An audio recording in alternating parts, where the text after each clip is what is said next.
We're collecting magic stones in this crazy magic tournament game called Stonelight.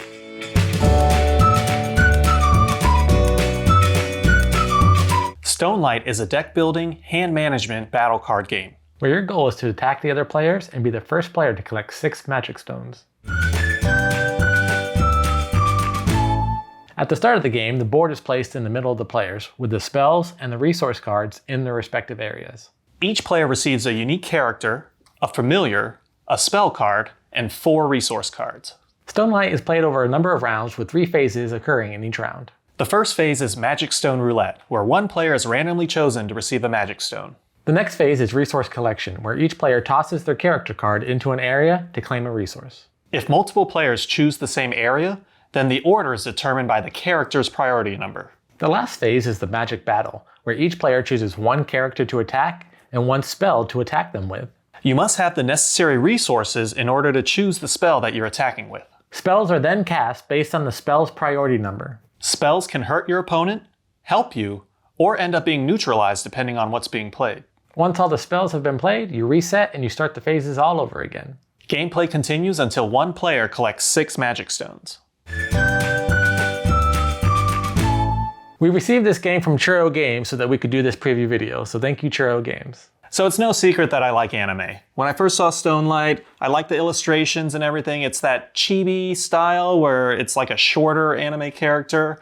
It's supposed to be cutesy and everything. I'm not a huge fan of it, but it's anime, so I like it. When you're setting up the game, you'll notice that the board takes up a little bit of table space, so it has a little bit of a table presence. And then on each of the sections of the board is where you place your spell cards or you place your resource cards. So you lay them all out, so when you're playing, you can get to see all of the artwork laid out. So it is kind of a fun thing to look at, and you really do kind of feel that fantasy element while you're playing. As always, I'm a big fan of games where you have your own unique character and they may have some special ability that only you have. So some of these potentially could be overpowered, but I think for the most part what we saw when we played was pretty well balanced. So one of the main mechanics you'll notice when you start playing is that there is a lot of simultaneous action that happens while you're playing. In the second 2 phases, the resource collection and the magic battle, you play your cards simultaneously. So in resource collection, you throw your character where you want to collect something. And then in magic battle, you throw out the character that you're attacking and the spell that you're using to attack them with, all simultaneously. So there's a lot of moments when it's like, all right, 3, 2, 1, and then boom, and then everyone's like, so it's a little bit of a build up, that tension, and then all of a sudden it's like, oh, and then everyone's like, oh, what'd you play, what'd you play, what'd you play? And while you're trying to figure out A, if someone attacked you, or B, what everyone's kind of doing, and then what order it's gonna go in. The game does a really good job as far as character order goes, so that there really isn't a huge question of, oh wait, does your ability go before mine, or does mine go before yours? So in order to play spells, you need to have the resources listed in order to play that spell. However, it's pretty easy to collect resources throughout the game, so you're never gonna feel like, oh, I have all these spells and I can't use them. At the start of the game, you get to choose your resources, so you can make sure that you can at least play 1 or 2 spells from the start of the game. So at no point does anyone feel like they're being disadvantaged by the luck of the draw or the lack of the ability to be able to get the resources that you want. I will say one thing that kind of gets me with these types of games is that moment when you play your card and you're like, ooh, I'm gonna get them so good. And then the order or the ability or something is like, no, you're not. And it's like, ah, foiled again.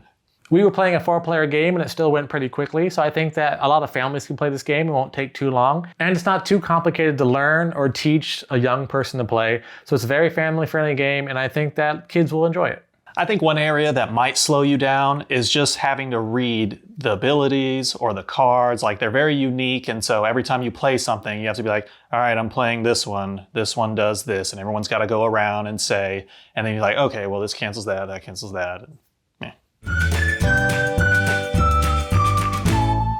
Overall, it's a fun family game that I think lots of people of different ages will enjoy. The mechanics may not be for everyone with that simultaneous gameplay, but if you enjoy that, you're gonna love this game. The anime style artwork, the fantasy world theming, I really love. So if you like that, if you like those types of stories or things, I think you'll really enjoy this too. If you're interested in finding out more about Stonelight or backing it, we'll have Kickstarter links, social media links, and the website for Churro Games in the description below. And that was our preview of Stonelight. What'd you think? Are you gonna back it? Let us know in the comments below. And if you're enjoying our content, please like this video and subscribe to our channel. Until next time, I'm Lee. I'm Kenny.